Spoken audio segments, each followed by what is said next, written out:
اسی طریقے سے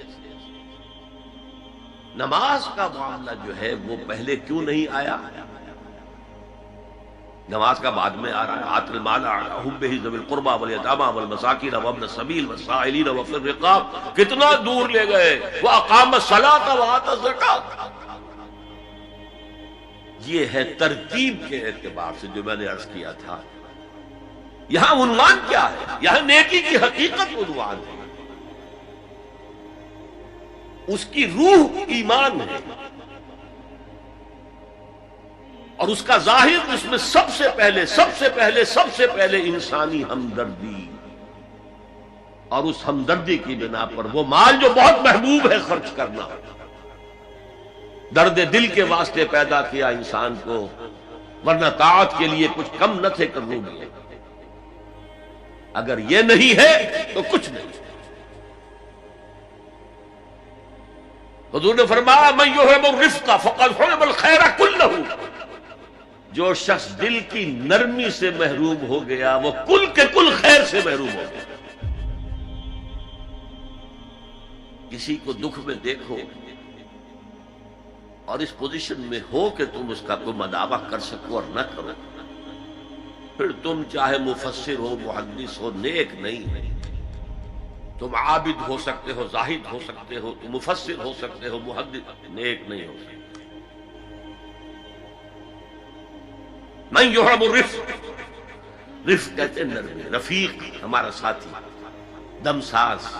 ظاہر بات ہے آپ کو دکھ ہوگا، آپ کے رفیق جو ہے اس کے اپنے دل میں محسوس کرے گا آپ کے درد. ہم درد کسے کہتے ہیں؟ ہم درد، جن کا درد مشترک ہے. ہم عصر، ایک زمانے کے لوگ. ہم جماعت، ایک جماعت میں پڑھنے والے. ہم درد. خنجر چلے کسی پہ تڑپتے ہیں ہم امیر، سارے جہاں کا درد ہماری جگر میں ہے. اگر یہ رفق نہیں ہے، اگر یہ ہمدردی نہیں ہے، اگر کسی کو دکھ میں دیکھ کر آپ تڑپ نہیں اٹھتے، اگر اس کی مدد کرنے پر قادر ہو اور نہیں کرتے تو کل خیر سے محروم. پڑھے جاؤ نمازیں اور تہجدیں، کچھ حاصل نہیں. اس پر جو آخری آیت قرآن کی ہے، لن تنالوا البر حتى تنفقوا مما تحبون، اس سے زیادہ کیٹیگوریکل سٹیٹمنٹ اور کیا چاہیے. لن کے ساتھ جو نفی ہوتی ہے فعل مضارع میں، انتہائی مؤکد. ہرگز نہیں پہنچ سکتے نیکی کے مقام کو جب تک کہ خرچ نہ کرو ان میں سے جو چیزیں تمہیں پسند ہیں. قمیض پھٹ گئی ہے، بوسیدہ دے دو کسی کو، یہ نہیں ہے خیرات صدقات، بلکہ جو تمہیں محبوب ہو.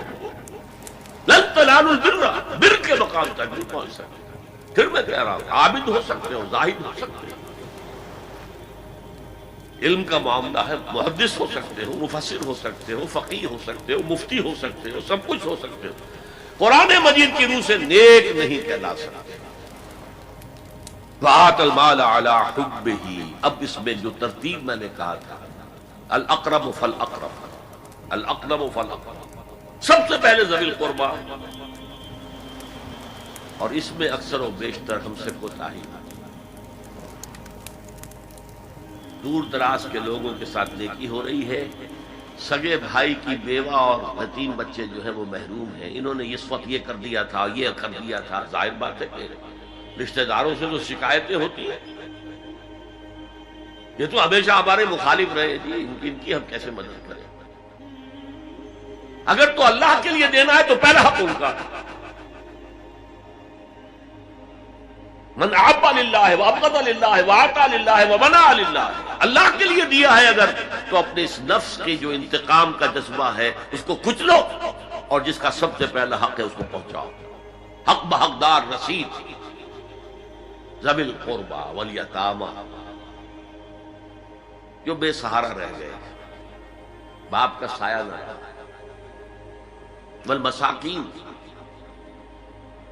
مساکین کسے کہتے ہیں؟ مسکنت کہتے ہیں کم ہمتی. آپ کو معلوم ہے آج کل ایک مرض کہلاتا ہے نیورستھینیا. آدمی دیکھنے میں ہٹا کٹا ہے، صحت مند ہے، لیکن اندر سے اس کی کوئی ہمت ایسے جواب دے گئی ہے کچھ کر ہی نہیں سکتا. وہ ہے مسکین. اسی لیے جو فرمایا گیا یہودیوں کے لیے ضربت علیہم الذلۃ والمسکنہ، ذلت کے معنی بھی کمزوری اور مسکنت کم ہمت، ہمت ختم ہو گئی. تو جو اپنے پاؤں پر نہیں کھڑا رہ سکتا اس وجہ سے کہ اس میں وہ ہمت کم ہو گئی ہے، وہ بھی مستحق ہے. وابن السبیل اور مسافر. پرانے زمانے میں آپ کو معلوم ہے نہ سرائے تھی، نہ کچھ اور تھا، نہ ہوٹل تھے. پھر اگر کہیں راستے میں چوری ہو گئی، ڈاکہ پڑ گیا، تو آدمی جو ہے گھر میں خود ہے، کفیل ہے، اچھا ہے. اس وقت کی حالت ایسی ہو گئی. ہمارے ہاں بیگرز نے اسی کو ایک بہت بڑا بہانہ بنایا ہوا، جی میں آیا تھا وہاں سے اور یہاں سے اور میری جیب کٹ گئی، سب کچھ چلا گیا، اب مجھے واپس جانے کے لیے کرایہ چاہیے. اکثر و بیشتر جھوٹے کیسز ہوتے ہیں. اگر آپ کسی کو پکڑ لیں اور ساتھ لے کر کہیں تحقیق کراؤ تو وہ بھاگ جائے گا، پھر نہیں آئے گا اس مسجد میں. لیکن یہ کہ ابن السبیل یہ بھی ایک کھاتا ہے. وسائلین یہ ذرا تفصیل طلب معاملہ ہے. اسلام کی تعلیم بڑی متوازن ہے. ایک طرف سوال کی مذمت ہے، مت اپنا دستے سوال دراز کرو کسی کے سامنے. جو شخص ہاتھ پھیلاتا ہے مانگنے کے لیے، وہ اپنی عزت نفس کو ہتھیلی پر رکھ کر آپ کے سامنے پیش کرتا ہے، اور آپ ٹھوکر مار دیتے ہیں اس کی عزت نفس. مانگو اللہ سے. اللہ کسی کے دل میں ڈالے تمہاری ضرورت پوری کر سکتا ہے،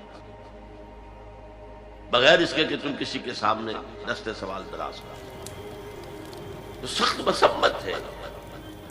اور خاص طور پر بیگری جو ایک انسٹیٹیوشن بن گیا ہے، ایک پیشہ بن گیا ہے، وہ تو اسلام کی تعلیمات کے منافی ہے. اور جس طرح کی ہم خیرات بانٹتے ہیں، 5 روپے کا نوٹ دے رہے ہیں مانگنے والوں کو، مسجدوں کے باہر سمجھ رہے ہیں ہم نے حاتم طائی کی قبر کو لات مار دی، حالانکہ حقیقت میں آپ انسٹیٹیوشن آف بیگری کو سپورٹ کر رہے ہیں.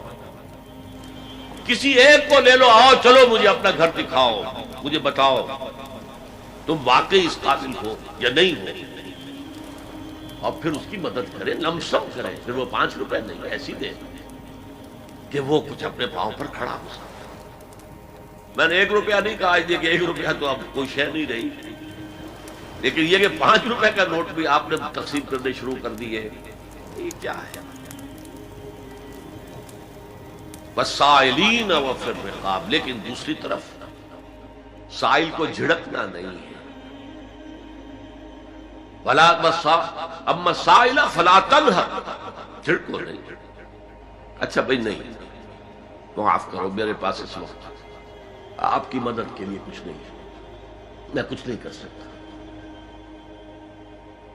تو ان دونوں کے درمیان اصل میں معاملہ ہونا چاہیے. بلکہ یہاں تک بھی فرمایا سائل کو ضرور دو، چاہے وہ گھوڑے پر سوار ہو کر تمہارے دروازے پہ آیا. کیا پتا اس کی واقعی الجھن کیا ہے. تو سوال کی مذمت اور سائل کو جھڑکنے کی ممانعت. حتی الامکان خالی ہاتھ نہ لوٹاؤ. اس نے اپنی عزت نفس اپنی ہتھیلی پر رکھ کر تمہاری سامنے پیش کر دیا، اسے ٹھوکر نہ مارو. لیکن جیسا کہ میں نے عرض کیا، یہ انسٹیٹیوشن آف بیگری جو ہے یہ ایک علیحدہ شے ہے، بالکل اس کا اس سے کوئی تعلق نہ سمجھیے. وفی الرقاب، رقاب جمع ہے رقبہ، گردن. فک رقبۃ او اطعام فی یوم ذی مسغبۃ یتیما ذا مقربۃ او مسکینا ذا متربہ. فک رقبۃ، کسی کی گردن چھڑا دینا. اس وقت سب سے بڑی ایپلیکیشن اس کی تھی غلاموں کو، کنیزوں کو اپنے پیسے سے خرید کر آزاد کرنا. بہت بڑی نیکی، بہت بڑی نیکی. اور حضرت ابو بکر رضی اللہ تعالیٰ عنہ کے دفتر فضائل میں سب سے اونچا کام یہ ہے کہ جن غلاموں کو، جن کنیزوں کو ستایا جا رہا تھا، دیئر اونرز، دیئر ماسٹرز، ان کے آقا کو حق حاصل تھا، جو چاہے کریں ان کے ساتھ، قتل کر دے، کوئی پوچھنے والا نہیں. یہ میں پہلے بھی عرض کر چکا ہوں. میری ملکیت ہے، جیسے میری بکری میری ملکیت ہے، میں نے اس کو ذبح کیا، گوشت کھا لیا، تم کون ہوتے ہو پوچھنے والے؟ میرا غلام تھا، میں نے قتل کر دیا، تم کون ہو پوچھنے والے؟ ان کو حضرت ابو بکر نے خرید کر آزاد کیا اور منہ مانگے دام دیے. حضرت بلال کے لیے امیہ ابن خلف نے اتنی بڑی رقم مانگی, حضرت ابو بکر نے کہا ٹھیک ہے لو. باپ نے کہا بھی ابو قحافہ نے, ابو بکر کو کوئی غلام خریدنا ہی تھا تو کوئی طاقتور آدمی جو کام آ سکے کہیں اس کو خریدنا چاہیے. مجھے کیا پتا ابو بکر کس لیے خرید رہا اور کس کے لیے خرید رہا ہے. آج کے دور میں اس کی اپلیکیشن ہوگی. کوئی شخص جو ہے اگر قرض میں اس طرح جکڑا جائے کہ لاکھ ہاتھ پاؤں مارے نکل نہیں سکتا, اس کو کوئی لمپ سم مدد دے کر اس قابل کیا جائے کہ وہ پھر اپنے پاؤں پر کھڑا ہو جائے. یہ نہیں کہ اسے آپ ہر مہینے کچھ رقم دیتے رہے مینٹیننس کے لیے, نہیں.